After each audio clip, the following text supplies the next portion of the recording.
Hello and welcome sir. क्या हाल चाल? Sir हाल तो बहुत बढ़िया है, लेकिन अब प्रोबेबिलिटी के हाल भी थोड़े अच्छे करो। ठीक है सर, प्रोबेबिलिटी हमने स्टार्ट की थी 2 लेक्चर पहले, परसों के दिन। ठीक है, तो आज हमको क्या करना है सर, कंडीशनल प्रोबेबिलिटी और कंपाउंड थ्योरम के बारे में चर्चा करते हुए आगे बढ़ना है। ठीक है, क्या बात है सर, आज स्मार्ट दिख रहा। हाँ, खुद की तारीफ खुद के मुंह से। हाँ, चलो ठीक है, बकवास फन, पढ़ाई स्टार्ट। देखो क्या बोल रहे हैं, कंडीशनल प्रोबेबिलिटी मतलब क्या।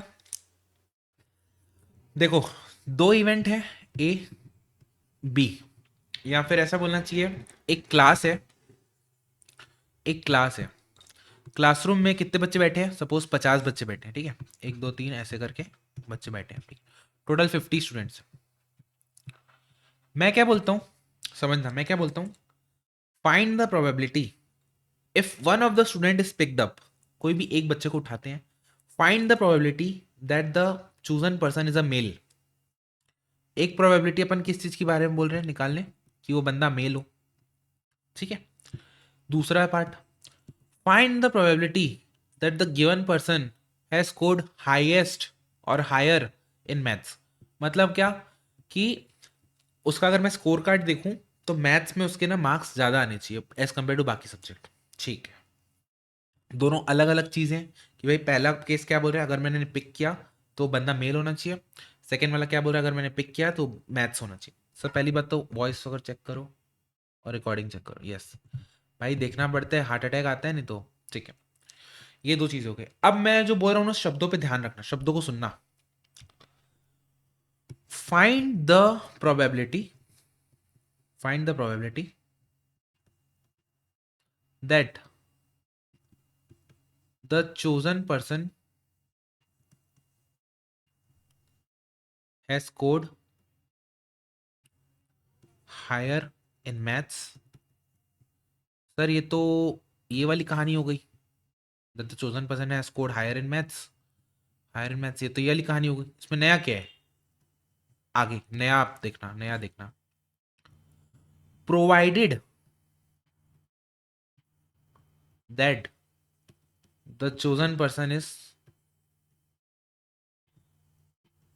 मेल। अरे गजब, 1 मिनट के लिए सर वापस से बताओ, मैं क्या बोल रहा हूँ। प्रोबेबिलिटी निकालो मेल की, प्रोबेबिलिटी निकालो मैथ्स की, दोनों अलग चीज़ें। अब मैं बोल रहा हूँ उस चीज़ की प्रोबेबिलिटी निकालो कि जो बच्चा जिसको सेलेक्ट करेंगे उसके मैथ्स में ज़्यादा है, प्रोवाइडेड वो मेल है। अरे यार, प्रोबेबिलिटी निकालनी है, बट किस टाइप की प्रोबेबिलिटी है ये, कंडीशनल प्रोबेबिलिटी है। क्या, conditional probability, provided that the chosen is male. मतलब क्या, इसको डिनोट कैसे करूंगा, बी ऑफ ए, या फिर ऐसा लिखना चाहिए बी डैश ए। सर इसका इंटरप्रिटेशन क्या है, आपने जो लिखा है इसको आप हिंदी में बोलो, क्या बोलना चाह रहे हैं। ये बोलना चाह रहे हैं हमको प्रोबेबिलिटी निकालनी है, किसकी, बी की। बी की प्रोबेबिलिटी निकालनी है, प्रोवाइडेड ए तो होगा ही होगा, ए तो होगा ही होगा, उसके बाद बी की प्रोबेबिलिटी निकालनी है। अच्छा, सर कुछ नया टाइप का लग रहा है। अच्छा ठीक ठीक, क्वेश्चंस करेंगे, डरना मत। ठीक है, क्वेश्चंस करेंगे तो चीज़ें ज़्यादा क्लियर होंगी। क्या बोल रहे हैं, find the probability of B provided A तो हो ही रहा है, A has already occurred, A तो होना ही होना है। उसका फॉर्मूला है, कैसे डिनोट कैसे करते हैं पहले तो। सर डिनोटेशन ऐसे होता है इसका, P of A B upon A. इसको अपन कैसे डिनोट करेंगे, P of B union A upon P of A. देखो ये जो नीचे वाला पार्ट है उसको यहाँ रख देंगे, और जो दोनों वाला मिला के ये कर देंगे, यूनियन, इंटरसेक्शन बना लेंगे। ठीक है, थोड़ा थोड़ा समझ में आया, इतू इतू सा। ठीक है सर, आप समझाए कहाँ, समझाना तो इसको बोलते हैं। देखो इतना बड़ा बड़ा लिखते हैं, सब चीज़ों को डिटेल में एक्सप्लेन कर। अच्छा ये पढ़ के समझ में आ गया आपको, नहीं आया ना। ठीक है, जैसे मैं बोल रहा हूँ उतना ही सुनो और आगे बढ़ो। वही वही वही, पी ऑफ बी अपॉन ए, यानी कि probability of B provided A तो हो ही रहा है, तो इसको अपन कैसे डिनोट करते हैं, ऐसे अपॉन ऐसे। ठीक है, ठीक है सर, इस पे एग्जाम्पल में आएंगे या बाद में लेके आना। अभी फिलहाल आप इस पे आओ, किस पे आओ, ये 3 events A B and C are known as independent. क्या बोल रहे हैं, इंडिपेंडेंट है, मतलब क्या, अमेरिका में बाढ़ आना और मेरा कल के मैथ्स टेस्ट में पास होना, क्या ये दोनों इवेंट डिपेंडेंट है? नहीं। या फिर वाइट हाउस का कलर वाइट होना और नेक्स्ट टू रोड वाली काऊ का कलर ब्लैक होना, ठीक है, क्या दोनों इंडिपेंडेंट है? हाँ इंडिपेंडेंट है, इसका उससे कोई रिलेशन नहीं है, ठीक है। तो ये दोनों इंडिपेंडेंट इवेंट है। तो जब जब जब जब जब जब जब जब जब जब भी इंडिपेंडेंट इवेंट होती है, तब इसका अपन जो ये लिखते हैं ना अपन, P of A intersection B, इसका इसको अपन को एक झटके में निकल जाएगा, क्या? P of A into P of B. ये रिलेशन होल्ड करती है ट्रू कब? जब दोनों इवेंट एक दूसरे के इंडिपेंडेंट हो। जहां पे भी शब्द आपको बोल देना कि यार इंडिपेंडेंट है, तब आप समझ जाना इनडायरेक्टली हिंट कर रहे हैं आपको इस चीज के लिए, इस फॉर्मूले के लिए, ठीक है। A and B are independent. Sir independent का मतलब समझ में आया ना आपको, कि एक दूसरे पे डिपेंड नहीं करते हैं एक दूसरे। अच्छा, एक दूसरे पे डिपेंड कैसे नहीं करते हैं? सपोज ये पोटली है, पोटली में तीन चीजें हैं। क्या तीन चीजें क्या है? एक तो आपका रेड बॉल है, एक ब्लैक बॉल है, एक आपका वाइट बॉल है। मेरे को बताओ स्टेप वन, इवेंट वन और आपका इवेंट टू। इवेंट वन क्या बोल रहे हैं? प्रोबेबिलिटी निकालो कि वो जो बॉल निकालेंगे वो ब्लैक बॉल है, तो आप बोलोगे 1/3। और इवेंट टू इवेंट वन के बाद स्टार्ट हो रहा है, इवेंट टू इवेंट वन के बाद स्टार्ट हो रहा है, ठीक है। हाँ, या फिर ऐसा बोलना चाहिए, हाँ इवेंट टू के बाद स्टार्ट हो रहा है, और इवेंट टू के पहले क्या है? ब्लैक बॉल को हटा लिया गया है, ठीक है, ब्लैक बॉल को हटा लिया। अब प्रोबेबिलिटी बताओ व्हाइट बॉल लाने की। 1/2। तो सर अगर मैं नॉर्मली देखता, या फिर एग्जाम्पल ही अच्छा नहीं है क्या? नहीं, अगर मैं नॉर्मली देखता इवेंट टू कि ब्लैक व्हाइट बॉल निकालने की प्रोबेबिलिटी, तो आंसर होता 1/3। लेकिन पहले क्या निकल रहा है उस पर डिपेंड कर रहा है इवेंट टू, ठीक है। तो प्रोबेबिलिटी चेंज हो जा रही है। तो कहीं ना कहीं ये दोनों डिपेंडेंट है, इंडिपेंडेंट नहीं है। इंडिपेंडेंट के और अच्छे एग्जाम्पल आपको और आगे देता हूँ, ठीक है। बस आपको अभी फिलहाल के लिए तो इतना ध्यान रखना है कि ये चीज़ अगर है तो ये इंडिपेंडेंट है, ठीक है सर। तो सर एक बात बताओ, अगर हमको ये वाला फॉर्मूला निकालना है, क्या? पी ऑफ बी अपॉन ए, इसका मतलब क्या? बी के होने की प्रोबेबिलिटी, प्रोवाइडेड बी और ए, प्रोवाइडेड ए तो हो ही रहा है, तो आप इसका फॉर्मूला क्या याद किए थे? बी इंटरसेक्शन ए। सर कब याद किए थे? अरे अभी दिखाया ना ये वाला, यहाँ पे ये ठीक है, ठीक है, ये लिखा। लेकिन सर ये दोनों तो इंडिपेंडेंट है। अच्छा, तो इसको अपन कैसे लिख सकते हैं? P of B into P of A upon P of A. तो ये कट गया, पी ऑफ बी। अच्छा, probability of B provided A has happened, A के होने या नहीं होने से बी डिपेंड ही नहीं कर रहा है। तो एनीवेज बी की प्रोबेबिलिटी क्या हो जाएगी? नॉर्मल तरीके से निकलेगी। किस केस में? जब ये ए के ऊपर डिपेंड नहीं कर रहा है।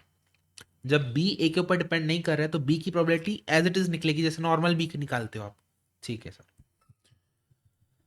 ठीक है सर, ठीक है ठीक है ठीक है ठीक है। थोड़ा सा आगे बढ़ो, थोड़ा सा आगे बढ़े, थोड़ा सा आगे बढ़ते हैं सर। आगे सीधा क्वेश्चन में जंप करते हैं, ठीक है, क्वेश्चन में जंप कर लेते, कोई दिक्कत नहीं। आपको क्लियर दिख रहा है ना? यस दिख रहा है। कहीं पे भी कोई भी चीज़ पे दिक्कत आए, आराम आराम से चल रहा हूँ मैं, आप कमेंट कर लेना, या टेलीग्राम ग्रुप बना हुआ है वहाँ पे आप पे डिस्कस कर लेना, ठीक है। सर कोल्ड ड्रिंक पी रहे हो? बेटा रात के 12 बज रहे हैं, दूध है, ज़्यादा खुश मत हो, ठीक है। क्वेश्चन देखते हैं। Rupesh is known to hit a target in 5 out of 9 shots. Rupesh is known to hit a target in 5 out of 9 shots, ठीक है। रुपेश की एक्यूरेसी क्या है? प्रोबेबिलिटी कि रुपेश शॉट मारेगा क्या है? 5 out of 9 शॉट्स, ठीक है। रुपेश की प्रोबेबिलिटी क्या है कि वो शॉट मारेगा? 5 out of 9, यानी 5/9। David is known to hit the same target in 6 out of 11। तो प्रोबेबिलिटी कि डेविड शॉट मारे, प्रोबेबिलिटी कि डेविड शॉट मारे क्या है? 6 out of 11। यहां तक क्लियर? ठीक है। What is the probability that target would be hit once they both try? मान लो यहाँ पे खड़ा है डेविड। सर डेविड गेटा सिंगर नहीं, ये डेविड है, ठीक है। और यहाँ पे खड़ा है रुपेश, ठीक है, ये रुपेश, ठीक है, ये रुपेश है। सर डेविड को ऐसे रेसिस समान ऐसे बड़े बड़े बाल, और डेविड का अपना रुपेश का वो चोटी, चलो ठीक है। यहाँ पे डार्ट है, ठीक है, यहाँ पे इनको हिट करना है पॉइंट्स में। मेरे को एक बात बताओ, दोनों ने ट्राई किया एक साथ, पॉसिबिलिटीज क्या होंगी? या तो डेविड का हिट होगा, या तो रुपेश का हिट होगा, या तो दोनों का हिट होगा। यही पॉसिबिलिटी होगी, या एक का, या दूसरे का, या दोनों का। तो कहीं ना कहीं ऐसा नहीं बोल दूं कि सर या तो डेविड ने मारा होगा, या तो रुपेश ने मारा होगा, तो डी यूनियन आर। अरे सर, ये वाला पार्ट या तो इसने मारा होगा, या इसने मारा होगा, या दोनों ने मारा होगा। इसको कैसे निकालते हैं?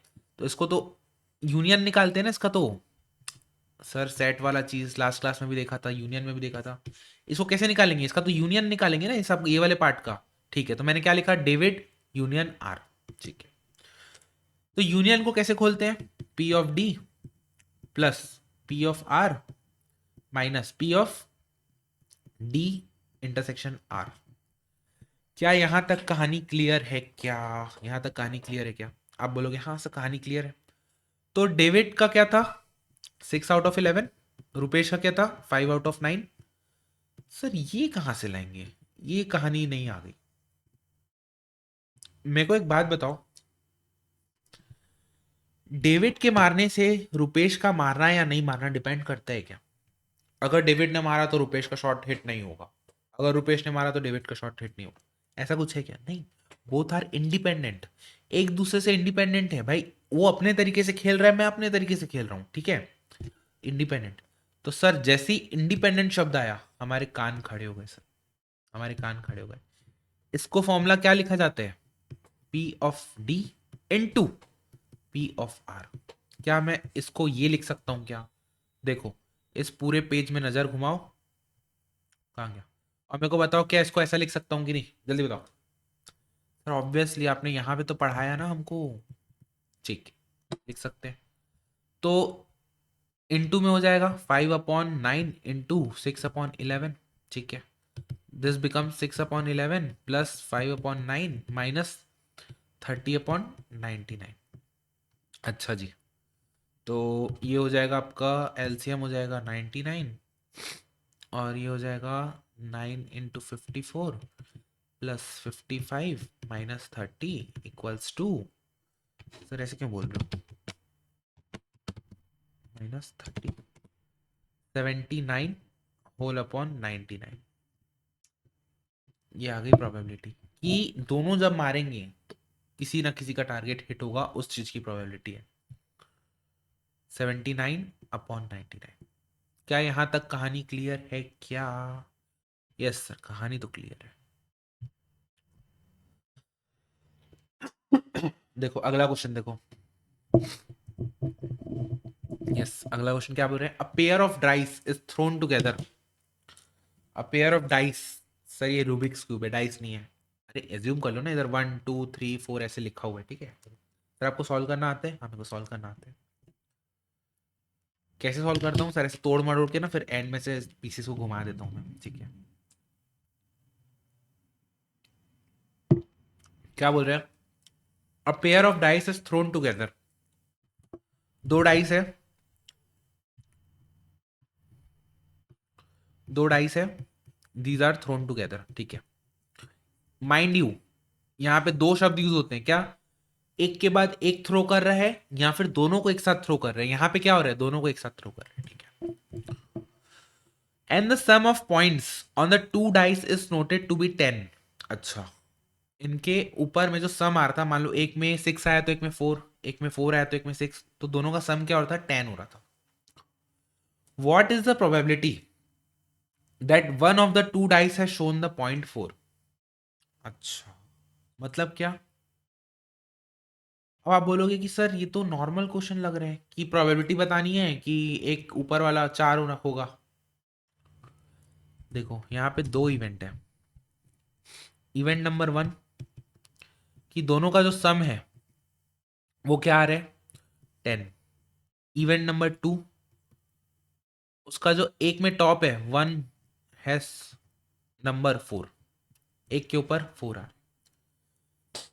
अब मेरे को एक बात बताओ, ये एक अलग चीज है, ये एक अलग चीज है, बट इस क्वेश्चन में बोल रहे हैं क्या कि it is noted to be 10, मतलब sum of the points of the two dice is noted to be 10। मतलब क्या, हमको प्रोबेबिलिटी बतानी है किस चीज की, प्रोबेबिलिटी बतानी है किस चीज की सब, प्रोबेबिलिटी बतानी है बी की। बी क्या है कि डाइस के ऊपर नंबर 4 आ जाए, हमको प्रोबेबिलिटी बतानी है बी की। लेकिन ये क्या बोल रहा है, प्रोवाइडेड ए तो हो ही रहा है।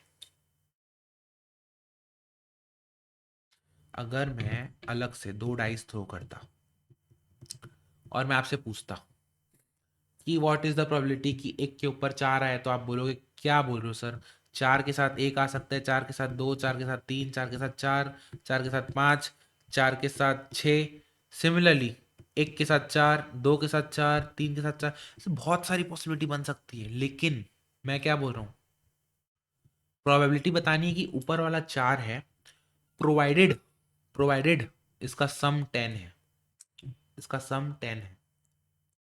क्या आपको ये चीज समझ में आ रही है क्या? यस। तो इसको अपन कैसे करेंगे सॉल्व, देखो, P of B intersection A whole upon P of A। Probability of B intersection A का मतलब क्या हुआ, probability of B intersection A का मतलब क्या हुआ, अगर मैं डाइस थ्रो करता हूं तो सम 10 आ जाए और एक में 4 भी आ जाए, तो ऐसी पॉसिबिलिटी कितनी है। अच्छा, टोटल पॉसिबिलिटी कितनी है डाइस थ्रो में, 6 × 6, तो टोटल अपने आउटकम है 36। और डिजायर्ड आउटकम क्या है कि 10 भी आ जाए 4 भी आ जाए, 10 भी आ जाए 4 भी आ जाए वाला डिजायर्ड आउटकम क्या है, 4,6, 6,4, यही है। तो 2/36 हो गया क्या, ऊपर वाला पार्ट 2/36, और नीचे क्या हो जाएगा ए, सम 10 आ जाए, तो सम 10 आ जाए वाले कितने तरीके हैं, 4/6, 6/4, 5/5, तो 3/36, ठीक है। अपॉन में लिख देंगे 3/36, 36 कैंसिल, प्रोबेबिलिटी क्या आ गई 2/3। एक तो तरीका है ये सॉल्व करने का, क्या यहां तक क्लियर है, देख लो, कुछ डाउट हो तो पूछ लो। एकदम आराम आराम से चल रहा हूँ, लेट लेट के चल रहा हूँ, आप समझो ये स्पीड में तो 2/3। एक तरीका और, वो बोल रहा है कि यार डाइस को थ्रो किया था, डाइस को थ्रो किया था और सम आ रहा है 10, तो सम 10 आएगा, ऐसे टोटल कितने तरीके हैं। अब आप बोलोगे सर 4,4, सॉरी 4,6, 6,4 और आपका 5,5, टोटल तो यही तरीके हैं।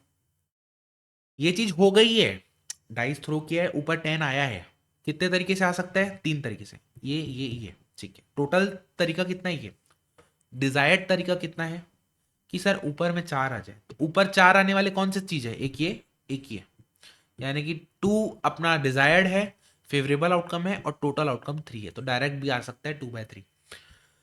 दोनों तरीके से सोच सकते हैं, दोनों तरीका सही है। ये थोड़ा सा प्रोसीजरल तरीका है, प्रोसीजरल तरीका थोड़ा हार्ड लगता है, लेकिन हार्ड क्वेश्चन में यही चीज इजी लगती है।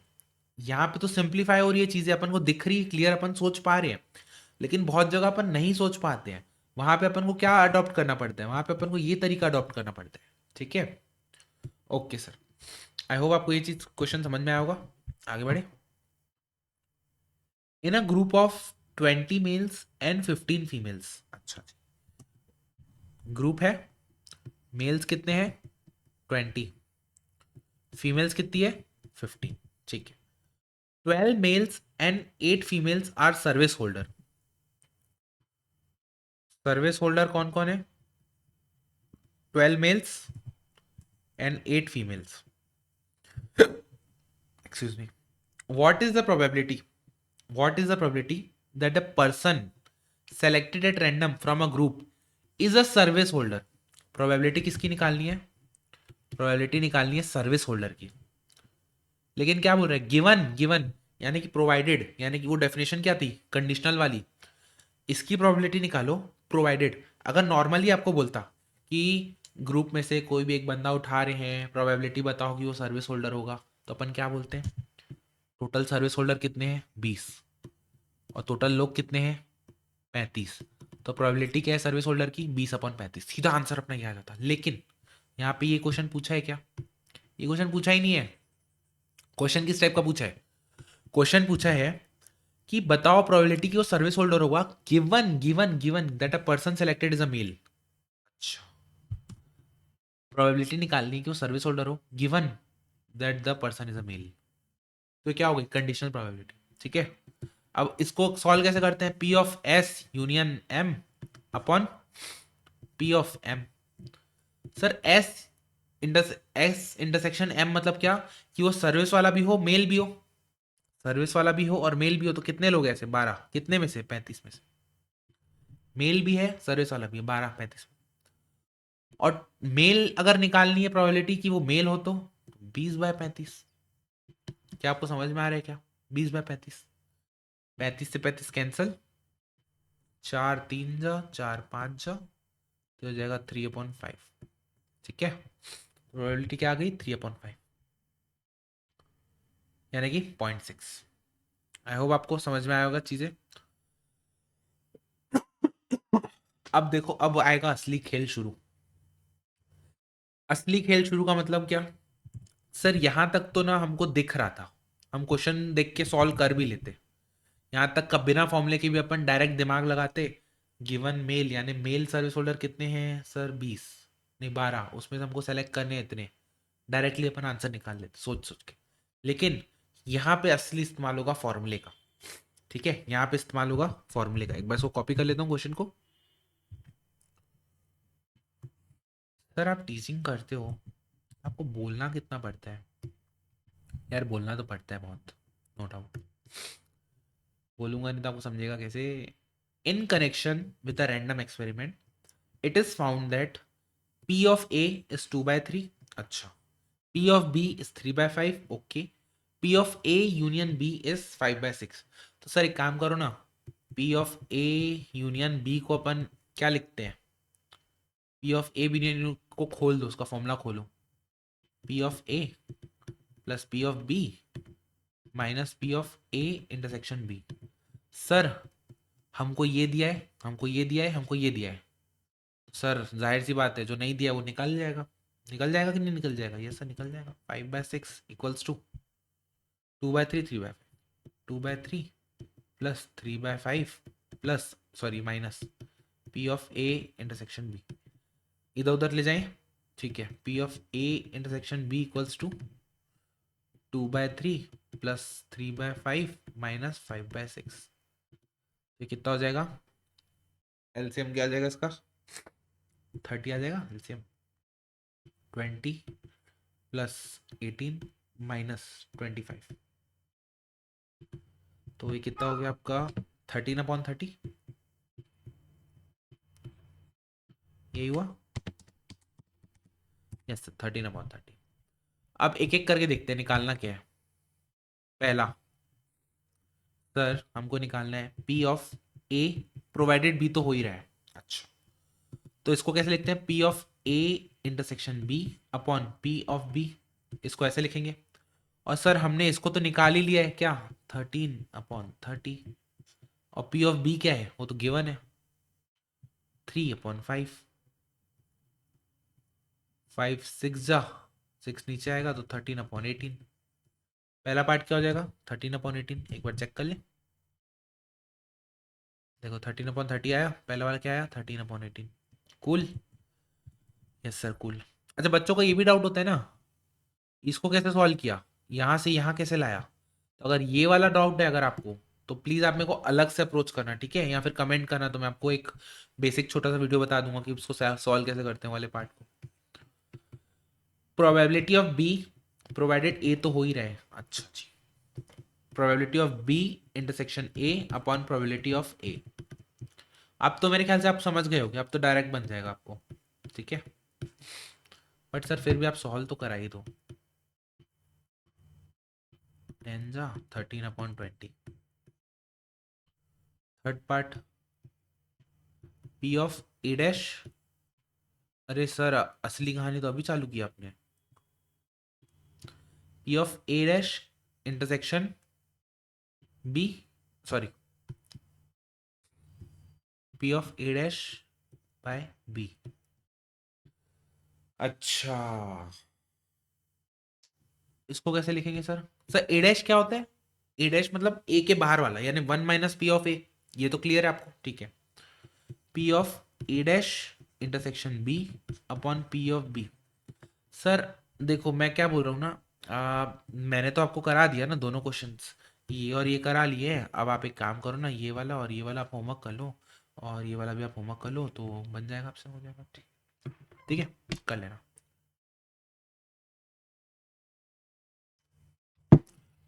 सर आप मजाक मत करो हमारे साथ। ये दो क्वेश्चन तो हम खुद भी कर लेते, आपने नया क्या किया? चलो तो फिर नया चीज बताओ। थर्ड वाले पार्ट में देखो, इसके लिए ना हमको प्लानिंग करनी पड़ेगी, किसकी सर? ग्राफ की। अगर आप इसके क्वेश्चंस के सॉल्यूशंस देखो, ठीक है, तो ये सब आपको ना समझ में नहीं आएगा सर। ये वाला पार्ट से ये कैसे आया, या ये वाले पार्ट से ये कैसे आया, ये याद नहीं रखना है हमको, फॉर्मूला याद रखना ही नहीं है। तो सर फॉर्मूला याद नहीं रखना है तो अपन क्या करेंगे? अपन डायग्राम उठाएंगे, बनाएंगे। डायग्राम क्या होता है? This, this. देखो, एक चीज समझो, ये वाला पार्ट कहना क्या चाह रहा है, पहले तो इसको समझना। ये पार्ट क्या कहना चाह रहा है? ये बोल रहा है ए के बाहर जाओ। अच्छा, ए के बाहर जाओ तो यानी इधर, इधर, इधर, इधर, इधर, इधर, इधर, इधर, ए के बाहर जाओ और बी में रहो। ए के बाहर जाओ और बी में रहो। और इंटरसेक्शन का मतलब क्या हुआ?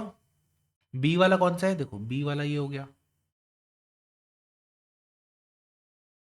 बी वाला ये हो गया। अब इसका मतलब क्या हुआ? ए के बाहर भी रहो और बी में भी रहो। इंटरसेक्शन है मतलब दोनों में आना चाहिए, कॉमन आना चाहिए। तो सर बताओ, कॉमन वाला पार्ट कौन सा हो जाएगा फिर? कॉमन वाला पार्ट कौन सा हो जाएगा सर? ये वाला हो जाएगा कि ए के बाहर भी रहो और बी के अंदर भी रहो। तो कहीं ना कहीं मैं ऐसा बोलूं, ये बोल रहा है ये वाले पार्ट में रहो तुम, ये वाले पार्ट में रहो। मानते हो कि नहीं? ए के बाहर रहो और बी में भी रहो, तो ये वाले पार्ट में रहो। अब मेरे को एक बात बताओ, बी टोटल कितना था? सर 3/5 था। और ये कॉमन वाला पार्ट क्या निकल के आया था? सर ये 13/30 था। तो एक काम करो ना, टोटल बी में से, टोटल 3/5 में से, ओवरऑल बी में से वो कॉमन वाले पार्ट को हटा दो। वो कॉमन वाले पार्ट को हटा दो तो आ जाएगा आपका आंसर। या तो ये तरीका है कि डायग्राम से आप समझ के चलो, या तो ये तरीका है कि इसको रट लो, इसको रट लो फॉर्मूले को। बट कितना रटोगे और कहाँ तक रटोगे? ठीक है, तो इसलिए बेटर है कि अपन कंसेप्चुअली चले। 18 - 13 दैट बिकम्स योर 5/30, 1/6। ठीक है, 1/6 आ गया। तो ऊपर वाले वैल्यू क्या हो गई? ऊपर वाले की 1/6, और पी ऑफ बी क्या था? 3/5, विच बिकम्स योर 5/18। 5/18। देखो सी वाला, थर्ड वाला सही है कि नहीं? 5/18। Cool? Yes sir, cool. Similarly fourth वाला क्या बोल रहे हैं? पी ऑफ ए इंटरसेक्शन, मतलब प्रोवाइडेड बी डैश, ठीक है। इसका मतलब क्या? P of A intersection B dash upon P of B dash. Sir अब आप ना इसका प्लीज पॉज करो और मेरे को बताओ इसका आंसर क्या होगा। इसका मतलब मैं आपको बता देता हूँ। देखो क्या बोल रहे हैं, बी डैश यानी कि अब की बार आप जब डायग्राम बनाओगे ना, अब की बार आप जब डायग्राम बनाओगे ना, तो बी के बाहर रहना, बी के बाहर रहना, बी के बाहर रहना, और ए के अंदर रहना, ए के अंदर रहना, ए के अंदर रहना। तो मेरे को एक बात बताओ कि इन दोनों का इंटरसेक्शन यानी कॉमन पार्ट कौन सा हो जाएगा? सर ये वाला पार्ट हो जाएगा कॉमन। मतलब क्या? ओवरऑल ए में से कॉमन वाले पार्ट को हटा देना है, ओवरऑल ए में से ये वाले कॉमन पार्ट को हटा देना है। ठीक है, तो ए क्या था सर? आपका 2/3 था, और कॉमन पार्ट क्या था? 13/30। तो ये हो जाएगा 7/30। ठीक है, तो ये हो गया 7/30। और बी डैश मतलब क्या होता है? बी के बाहर वाला। इसको अपन क्या लिखते हैं generally? P of B dash क्या होता है? 1 - P of B. Overall total कितना है? 1। बी के बाहर वाला क्या हो जाएगा? 1 - बी। ठीक है, तो हो जाएगा बी कितना था? 3/5, तो 1 - 3/5 हो जाएगा 2/5। 6 जा, तो हो जाएगा 7/12। इसका आंसर हो जाएगा 7/12। देखो, ठीक है। आई होप आपको ये चीज समझ में आ रही है। फिफ्थ वाला देखते हैं। P of A dash provided B dash हो ही रहा है। इसको तो पहले फॉर्मूला लिखते हैं, P of A dash intersection B dash upon P of B dash. क्या यहाँ तक दिक्कत है? नहीं सर, ये तो नॉर्मल फॉर्मूला लगा है। सर डायग्राम से समझ में आ रहा था ए डैश बी, अब तो दोनों में डैश लग गया है। तो सर जब दोनों में डैश लग जाता है ना, उसको सिंप्लीफाई करने के लिए एक तरीका होता है, और डैश को कॉमन निकाल लो बाहर। कैसे? P of A union B whole का dash upon P of B dash. मेरे को आप एक बात बताओ, यहां से यहां आने में आधे बच्चे हो गए होंगे बेहोश, उनको आ गया होगा हार्ट अटैक। सर एक प्रॉपर्टी है, अगर आपको सेट्स में आप पढ़ के आओ तो आपको याद आएगा, A intersection A union B का डैश करना है, तो सर ए में भी डैश लगा दो, बी में भी डैश लगा दो, और जो यूनियन है उसको पलटा के इंटरसेक्शन कर दो। और अगर ए इंटरसेक्शन बी है, इसका डैश है, तो ए डैश लगा दो, बी डैश लगा दो, इंटरसेक्शन को पलट के यूनियन कर दो। तो अब मेरे को बताओ, यहां पे मैंने कौन सा फॉर्मूला लगाया, ये वाले पार्ट में कौन सा फॉर्मूला लगवाया है मैंने? सर ये वाला फॉर्मूला लगाया है। क्या आपको समझ में आ रहा है क्या? Yes sir. अब देखो, ए यूनियन बी तो पता ही है हमको कितना है। ए यूनियन बी कितना है? ए यूनियन बी कितना है? 5/6। उसका पूरे का डैश मतलब क्या? 1 - 5/6। बी पता है क्या है? 3/5। बी डैश मतलब क्या? 1 - 3/5। ठीक है, चलो जी, 1/6 अपॉन 2/5, 5/12। आई होप आपको ये चीज क्लियर हुई होगी। ठीक है, 5/12। चलो सर, अगला क्वेश्चन देखते हैं, क्या बोल रहे हैं। अगला क्वेश्चन क्या बोल रहा है? कितने क्वेश्चन बचे हैं? क्वेश्चन तो बहुत सारे हैं। एक काम करें, अपन इस वीडियो को इतना ही रखते हैं, छोटे छोटे वीडियोस बनाते हैं, ताकि आपको भी देखने में सही लगे और एकदम एक साथ लोड नहीं आए। बट एक छोटी सी रिक्वेस्ट है यार आपसे, अपन जितना पढ़ रहे हैं ना, मेक श्योर करो कि यार आप उतने से ना उतने को आप भिड़ के प्रैक्टिस करके दोबारा सॉल्व करके मेरे से डाउट पूछ के वहीं नक्की करते हुए चल रहे हो। कोई फॉर्मूला याद नहीं आ रहा है तो चले गए सेट में, चले गए फॉर्मूला रिवाइज करने। ठीक है, चलो जी सर, मज़ा आ गया। तो थोड़ा हैवी लगा, वही तो मज़ा है। चलो मिलते हैं नेक्स्ट क्लास में, तब तक के लिए क्या है सर, मैथ्स आसान है। Bye bye, take care.